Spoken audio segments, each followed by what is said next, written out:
네, 시청자 여러분 안녕하십니까. 재미나는 사주팔자를 강의하고 있는 사람입니다. 자, 오늘은 음양편에 대해서 이제 말씀을 드렸으니까 이번에는 이제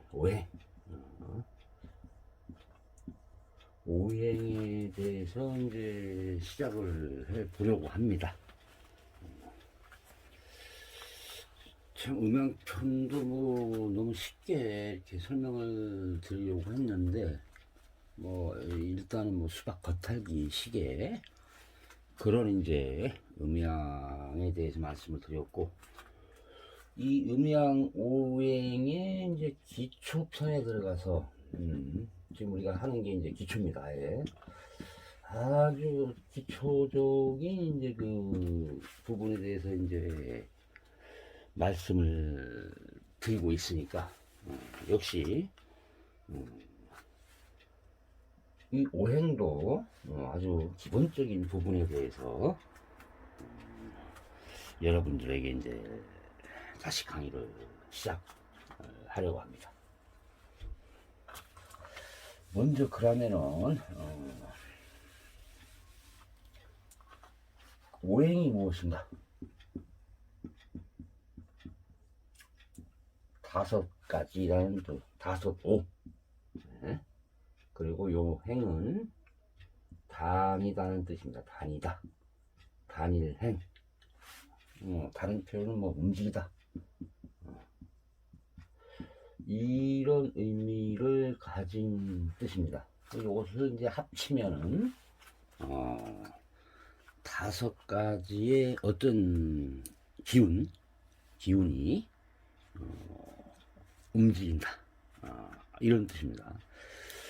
제가 처음에도 말씀을 드렸지만 이제 주역이라는 의미가 이제 이게 이제 변화, 우리 영어로 change라고 말씀드렸잖아요. 그죠? change라는 의미를 가진 뜻이에요. 계속해서 끊임없이 순환하거나 변화의 과정을 거치는 어떤 그런 물질이라고도 볼 수가 있겠네요. 그래서 물질이라고 한다면은 모든 그 자연에 존재하는 이 물질이라는 것이 모든 자연에 존재하는 사물, 이렇게 표현을 해도 되겠습니다.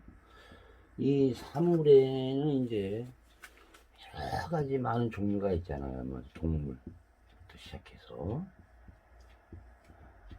동물에서 식물, 기타 등등. 그래서 이제 각종 그 물질이나 사물이 어떠한 순환 법칙에 의해서, 여기서 순환 법칙이라고 한다면 뭐 자연의 법칙, 이렇게 이해를 하시면 되겠습니다.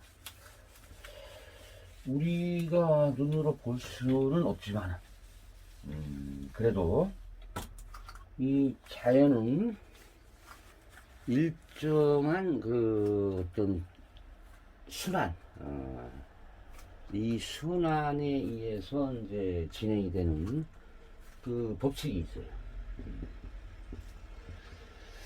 이 법칙이 있는데 그 법칙 중에서 이제 오행을 공부하는 거죠. 오행은 이제 말씀드린 것처럼 다섯 가지 어떤 기운이 움직인다. 뭐 돌아다닌다. 뭐 이런 표현도 가능하겠습니다.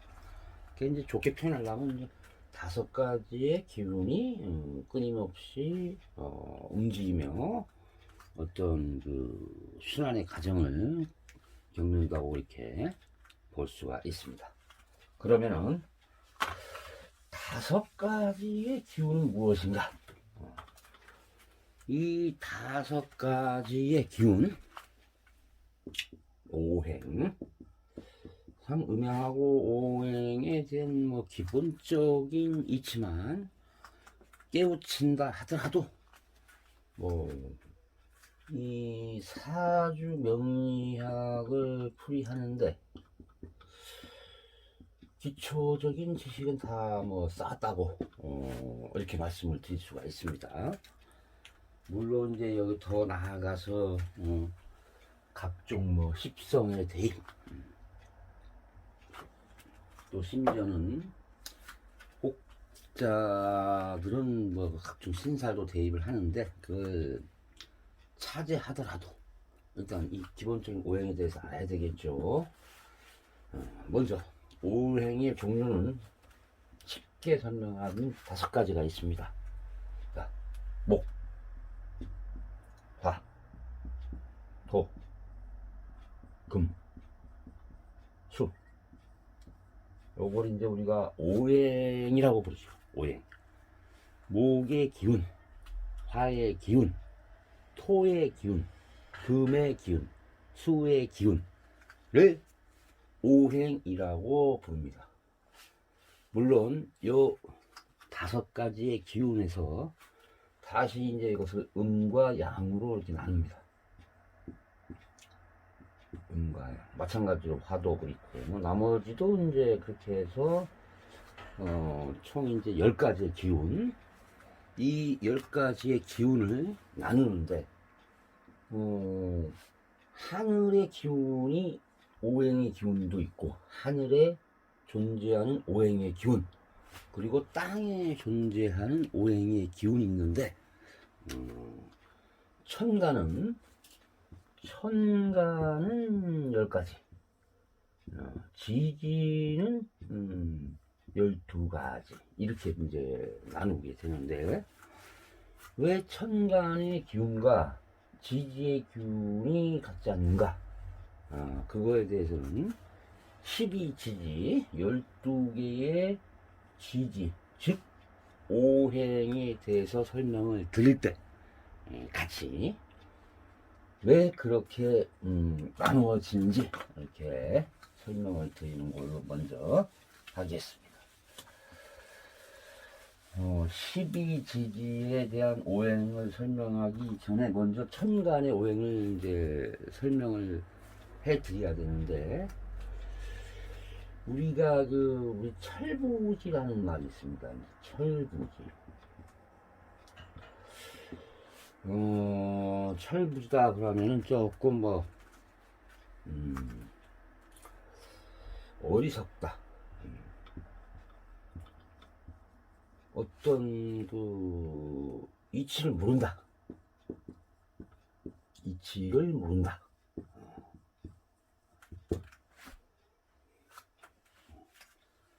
또 이제 철이 없다, 이렇게 표현을 하는데, 이 철부지라는 의미는 이제 한문으로 표현을 한다면은 이제 이렇게 쓸 수 있을 것 같아요. 예전 손주들이 이렇게 말 한마디 이렇게 하시는 거 보면은 참 여러 가지 아주 의미 있는 그런 어떤 글자의 뜻이 있어요. 이 절기라는 부분이 마디 절자라고 우리가 보통 부르는데, 마디는 이제 무엇이냐면 뭐 나무도 됐고 어떠한 뭐 사물이 됐던 하나의 이런 모양이 형태가 있는데, 요 마디가 생겨서 다시 또 모양이 이렇게 변하는 거, 요걸 우리는 절이라고 합니다. 마디 절. 네. 이 절은 계절에 계절의 변화는 그 과정 속에서, 예를 들어 봄에서 여름으로 간다, 봄에서 여름으로 간다,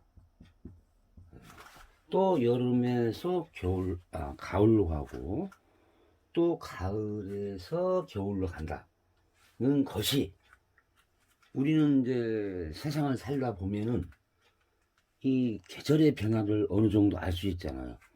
물론 그 중에서는 뭐 기후의 급작스러운 변화로 인해서 천변만화라는 이제 표현을 쓰는데 예측할 수 없다는 그런 자연의 이치를 예측하기 어렵다라는 표현인데 그런 한문 용어를 쓰고 있는데 이런 봄에서 여름으로 가고 여름에서 다시 이제 가을로 가고 가을에서 이제 겨울로 이런 과정을 이제 살다 보면은 어느 정도 감지하고 또 느낄 수 있잖아요. 그죠?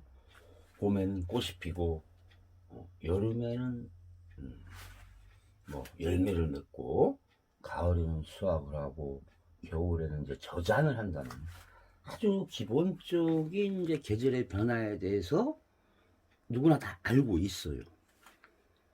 근데 이 이제 철부지는 이제 절자가 이제 그 변형이 되면서 철자가 된 것 같은데 어떤 계절의 변화, 가장 기본적인 자연의 아주 기본적인 이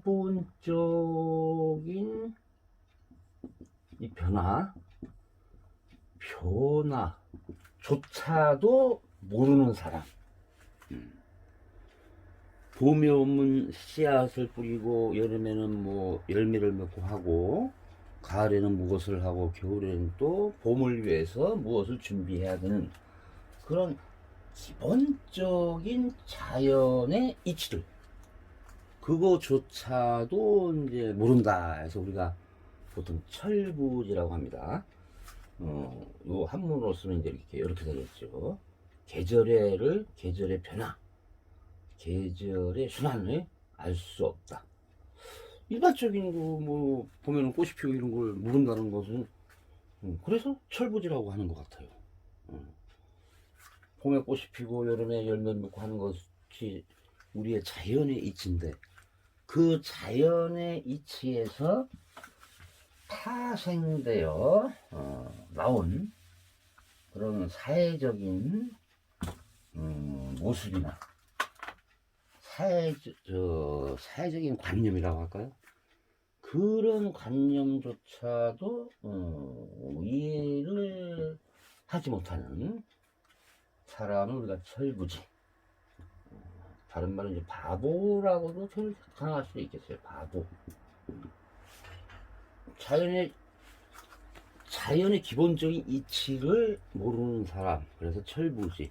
그것이 이제 변형돼서 약간 어리숙한, 모자란 어떤 그 현상에 대해서 이해를 못하는 좀 그런 의미로 이제 그 많이 이제 철부지라는 의미를 사용하죠.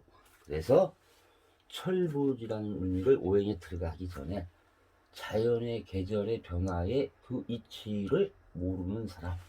그래서 철부지라고 이제 우리가 부르고 있죠. 이런 것도 하나씩 이렇게 알아두면 나중에 계절의 변화에 대한 공부를 할 때, 그 당시에 그 강의하는 사람이 철부지라고 하는데, 그 철부지를 이제 설명을 하게 되면은 이제 사주에 그 계절의 변화인 그 이제 월중, 그 월주를 이제 설명할 때 다시 말씀을 드리는 걸로 이렇게 하겠습니다. 왜? 그 월령을 어떻게 잡고 있는가? 이렇게 하면 이제 설명을 드려야 되는데 아직은 그까지 넘어가기는 조금 무리가 있다고 보고 일단 오행에 대해서 들어가기 전에 먼저 이렇게 가볍게 말씀을 드리는 겁니다. 자, 그러면은 오행 중에서 먼저 목을 제가 썼습니다. 목. 보통 일반적으로 우리가 이제 그 도표로 그림으로를 이제 표시할 때 하나의 그 어떤 그 형태에서 이쪽은 이제 동쪽으로 이제 동쪽에 대한 설명을 나중에 이제 요 다음 편에 하겠지만 이제 이쪽이 목의 기운을 가지고 있어요. 이 목은 이제 다시 생을 해준다고 그러는데, 목이 이제 화를 생해주죠. 그러고, 이 목화하고 금수, 즉, 목화의 양의 기운, 양의 기운을 토가 조절도 해주고, 토입니다, 중간에. 목화, 토, 이제 금은 이쪽으로 가야 되겠죠. 금, 그리고 이제 밑에는 수. 이렇게 보통 그림을 그리는데, 이 그림이 이제 뭐 아무 생각 없이 이렇게 만들어진 그림이 아닙니다. 이 수는 아래로 흐르는 성질이 있죠. 용어로 하류, 아래로 흐른다. 이렇게 해서. 그러고 이 불은 단순히 이제 형상을 보고 말씀을 드리는 거예요. 불은 위로 올라가려고 하는 상승의 기운이 있습니다. 그래서 수를 아래쪽에 배치하고 화를 위쪽에다가 이렇게 배치를 해 놓은 겁니다. 자, 이 그림에서 볼 때 그럼 화를 생해주는 목, 수가 목을 생해주고 목이 또 그 화를 생해주고, 화가 토를 생해주고 토가 금을 생해주고, 이제 금이 이제 수를 생해주는 구조로 되어 있어요. 그래서 이 목화는 양의 성분으로, 양의 기운으로 상당히 그 어떤 밝은, 나무를 이렇게 불에다 이렇게 떼서 밝은 기운을 더욱더 밝게 해주는 역할을 하기 때문에, 이제 다른 전문용어로 이제 이걸 목화통명 이렇게 쓰기도 합니다.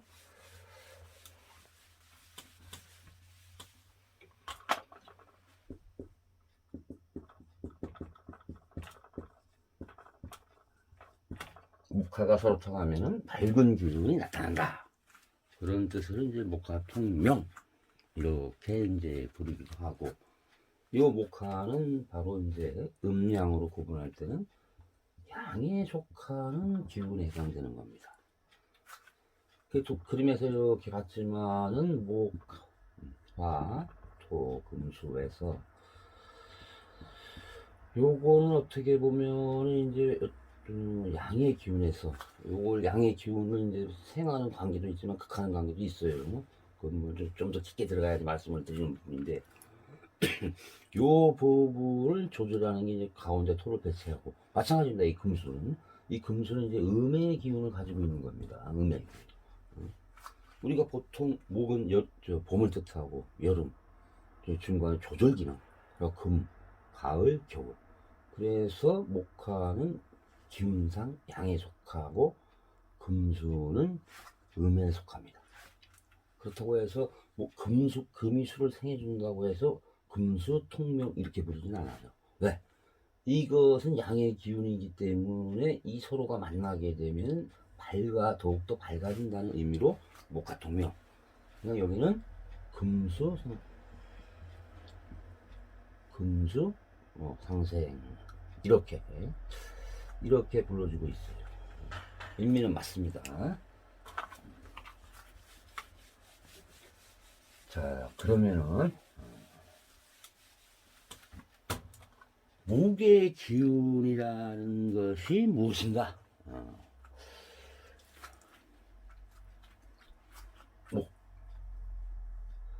나무목입니다. 나무. 그러면 이 대표적으로 목의 기운은 어떤 나무의 이제 나무의 성질을 우리가 이제 관찰을 해봐야 되겠죠. 목에는 어떠한 성질을 가지고 있는가? 그것도 지금 이제 목의 성분 중에서 천간을 이제 이야기를 하고 있으니까, 이 천간이 갑하고 이렇게 을이 되어 있습니다. 있죠? 이 갑은 이제 첫 번째 천간 갑이라는 의미도 있고, 으뜸이라는 뜻도 있죠. 우리가 최고다, 갑이다 이런 식으로.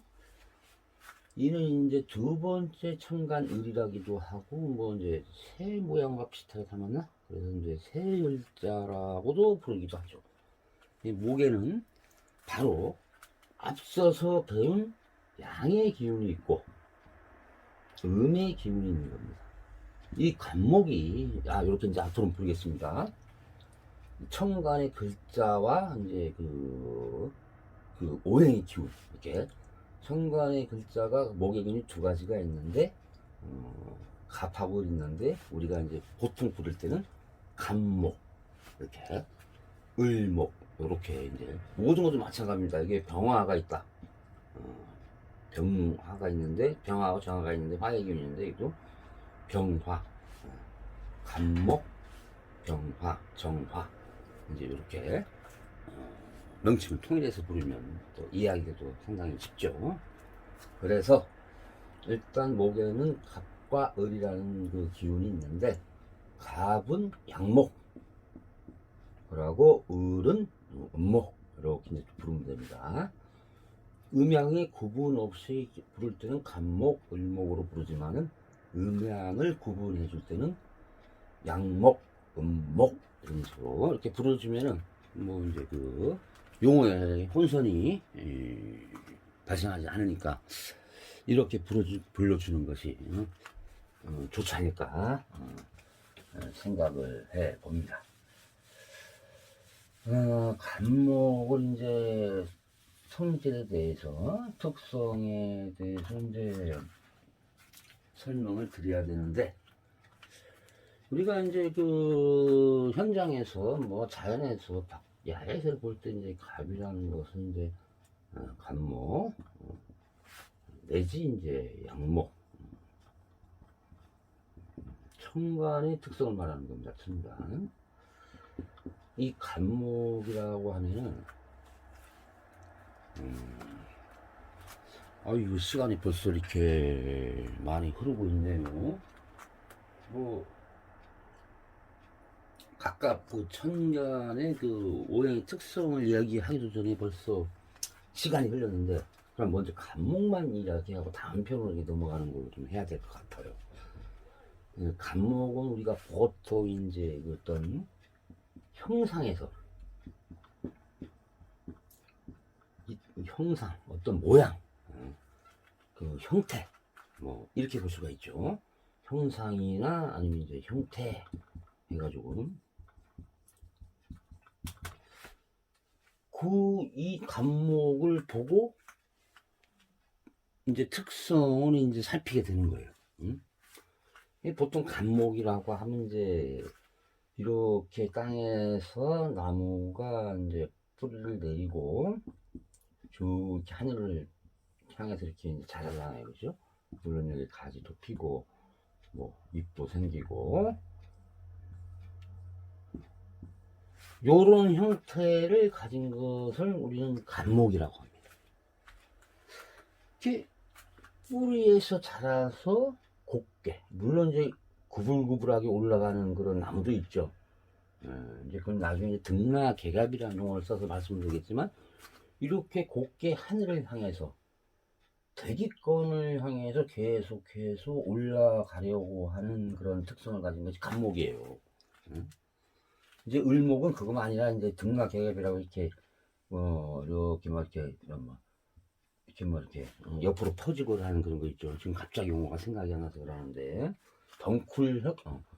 덩쿨식 그 나무를 갖다가 우리 이제 을목이라고 부르는데, 일단 이 간목은 이렇게 뻗으려고 하는 그런 성질을 가지고 있잖아요. 이 나무의 형상이나 형태를 보고 간목의 특성을 만들어낸 거예요. 그러고 간목으로 가진 사람이 이런 글자가 배치되어 있으면은 이 사람이 어떠한 그 심리적인 생각이라든지 무엇을 하고자 할 때 그런 어떤 반응에 대해서 이제 이거를 보고 판단하는 겁니다. 이제 지금 말씀드리지만 상당히 어떻게 보면 이제 오행이 중요한 부분을 차지하는 것이 이 천간의 오행과 지지의 오행을 조합해 놓은 그 사주팔자가 이 특성대로 다 이제 대입을 시키는 겁니다. 간목은 이렇게 하늘로 올라가려고 하는 어떤 그런 그 역할을 하고, 그런 형태를 띠고 있죠. 그렇다고 해서 이 간목이 무작정 뭐 하늘로 끝까지 올라갈 수는 없어요. 일정한 우리가 이제 중력이라는 것이 있는데, 그 중력의 하나의 반응으로 해서 어느 한계까지 올라가. 나무는 우리가 봐도 그렇잖아요. 뭐 한계까지 올라가는 게 없고, 그 기후나 그 자연 환경에 따라서 이렇게 높이 올라가는 나무도 있지만은 그 한계점은 반드시 있다는 겁니다. 나무의 특성에 따라서 높낮이가 다를 수는 있지만은 대부분이 다 모든 이 감목은 어느 한계점에 도달하면 더 이상 자라지 않아요. 물론 작게 자라는 것도 있고 크게 자라는 것이 구분은 됩니다. 우리가 키가 큰 사람도 있고 작은 사람이 있듯이 뭐 그런 식으로 이제 이해를 하면 되겠죠. 그게 뭔가 자꾸 앞으로 나아가려고 하는 점진적인 어떤 성분이 있어요. 나아가려고 해요, 무조건. 또 나아간다는 의미는 어떤 도전이라고 할까요? 도전 정신도 있어요. 그리고 앞장서려고 하는, 뭔가 자기가 다른 거에 비해서 더욱더 그 빨리 잘하려고 하는 그런 어떤 앞장서려고 하는 그 뭐랄까 선도 선두적인 기질이 있어요. 머리 숫자습니다. 먼저 남들보다 앞서가려고 하는 그런 마음, 그런 게 있어요. 또 뭐가 있을까요? 앞으로 나아가는 성분 중에 이렇게 앞으로 나아가려고 하다 보니까 뭐 뒤돌아보는 건 거의 불가능하죠. 그래서 독선적인 것도 있습니다. 독선. 뭔가 자기가 앞서 나가야 되고 도전정신이 강하고 그 이렇게 이런 글자를 쭉 배치를 하다 보니까 또 간목은 좀 더 이제 확대해서 가면 이것도 그 도전적인 정신이라고 했잖아요. 도전적인. 진보적인 사고도 가지고 계실 거예요. 진보적인 사고. 안주하려고 하는 그런 성분보다는 뭔가 전진하고 도전하고 앞장서고 독불장군의 역할을 하려고 하고, 그리고 진보적인 그런 성질을 가지고 있는 이 간목입니다. 그 나무의 형상을 봐도 그렇잖아요. 그죠? 그래서 간목의 이제 지금 제가 뭐 5가지의 사례만 들어서 특성에 대해서는 말씀드렸지만, 이 사주를 적응하다 보니 간목의 특성에 대해서 다양하게 확대 해석해서 재생산을 할 수가 있어요. 그것은 이제 간목이 배치된 자리나 우리가 이제 궁이라고 보통 표현을 쓰죠. 궁, 아니면 이제 성, 이건 이제 십성을 말하는 거고, 궁이 이제 자리라는 뜻으로 보시면 돼요. 이 간목이 어디 자리에 배치되어 있냐에 따라서 이제 그 역할이 달라지는 그런 통변을 할 수가 있으니까 그렇게 이해를 하시면 됩니다. 그 대표적으로 이제 이런 성질을 가지고 있죠. 그리고 이제 간목은 또 성질이 좀 급하죠. 뭔가 빨리 나가려고 하니까 성질이 급하다.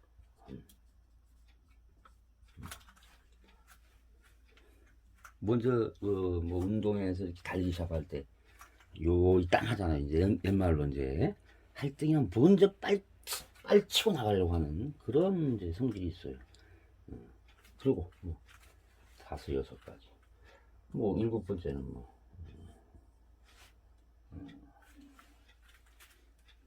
직설적이다. 직설. 말하는데 뭐 이렇게 뭐 감추고 뭐 이렇게 뭐 뭐 좀 뒷생각을 해서 뭐 이렇게 일부만 드러내고 하는 그런 것이 아니라 바로 치고 나간다 이게 바로. 예? 이 나무가 쭉 뻗어나가듯이 그죠? 그런 그 성질을 또 가지고 있습니다. 그렇다 보면 이 감목은 어떻게 보면 이렇게 쭉 설명을 하다 보니까 이성적인 거보다는 이성보다는 이제 감성이 앞서갈 거예요. 감성. 그래서 감목은 이런 형태의 그 특성을 띠고 있다 보니까 이성보다는 감성 쪽으로 많이 앞서고 있다. 즉 감목은 다른 의미로 어린 아이와 같은 어떤 천진한 그런 부분도 천진한 부분도 이렇게 이제 그 갖추고 있다. 그런 특성을 이렇게 이제 이해를 하시면 되겠습니다. 막 그 이제 여러 지금 한 7가지 사례를 통해서 이제 이렇게 말씀을 드렸지만 뭐 하나하나 대입을 하다 보면 아 이게 간목인가 음목인가 을목인가 목의 기운이지만 양목인가 음목인가 특히 뭐 이제 양목이라고 하니까 뭔가 이제 뻗어나가려고 하는 그런 성질을 가지고 있어요. 그래서 이런 몇 가지 사례를 통한 성질을 이해한 다음에 간목이 나타났을 때 사주에 이 글자의 특성을 이제 대입을 시키는 겁니다. 음양을 구분해서 대입을 시키고 그 자리 배치된 자리에서 이게 역할이 어느 정도의 비중을 차지하는가 또한 다른 글자와 어떻게 조화를 하고 대립을 하고 있는가 이게 이제 우리가 말하는 생극이라고 표현을 하죠. 생극 이 관계를 이제 살펴보는 겁니다. 그래서 우리가 십천간을 얘기할 때 갑부터 시작해서 이제 인계까지 해서 10번째까지 이렇게 가잖아요. 그죠? 갑을 이렇게 시작이 한단 말이에요. 갑을 목이 있고 경정 화가 있고 무기 토가 있고 경신 금이 있고 그리고 임계 수가 있습니다. 그래서 보통 목화 투금 토금수라고 이렇게 이제 부르고 있는 거예요. 그러고 요 이제 나중에 수의 기운과 목의 기운을 이제 어느 것이 먼저가 될 수 있는가 그거는 심리적인 변화나 아니면 이제 계절적인 변화에 따라서 바꿔서 부르는 경우도 있습니다. 근데 일반적으로 우리가 이제 볼 때 자연의 현상으로 볼 때는 이것이 우선적으로 해서 이렇게 배치가 되어 있는 겁니다. 이 봄이라는 것은 어떤 시작을 의미하고 이 겨울은 어떤 그 끝을 얘기하잖아요. 이 끝이 어느 정도 그게 달하면 다시 봄이 찾아오고 또 봄에서 여름으로 넘어가듯이 그러한 과정을 연구를 하다 보니까 이렇게 천간에 집간이 배치가 되어 있는 거죠. 네, 잠시 이제 시간이 많이 길어졌네요. 일단 간목편 하나만 해도 특히 양목에 대해서 하나만 해도 이렇게 시간이 많이 걸리는데 뭐 시간이 걸리더라도 또 기본적으로 익힐 지식은 머릿속에 담아두고 있어야 되니까 어쨌든 뭐 이 과정을 또 거쳐야 됩니다. 그래야지만이 이제 여러분들이 나중에 이제 제가 한 개인의 사주를 놓고 개인의 사주를 놓고 설명을 드릴 때 이 사람의 그 사주의 그 구성에 대해 설명을 드릴 때 반드시 알아둬야 할 음양 오행이기 때문에 이렇게 설명을 드리고 그 적천수라는 책이 있어요. 그 책에 보시면은 통천론이라는 부분이 있습니다. 통천론.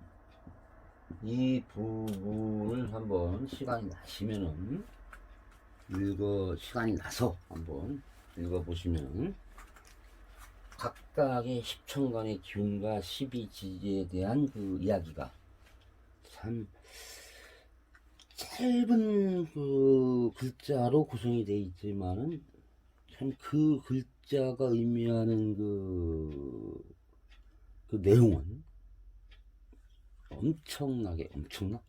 상당히 너무나 깊고 깊은 심오한 그런 의미를 담고 있어요.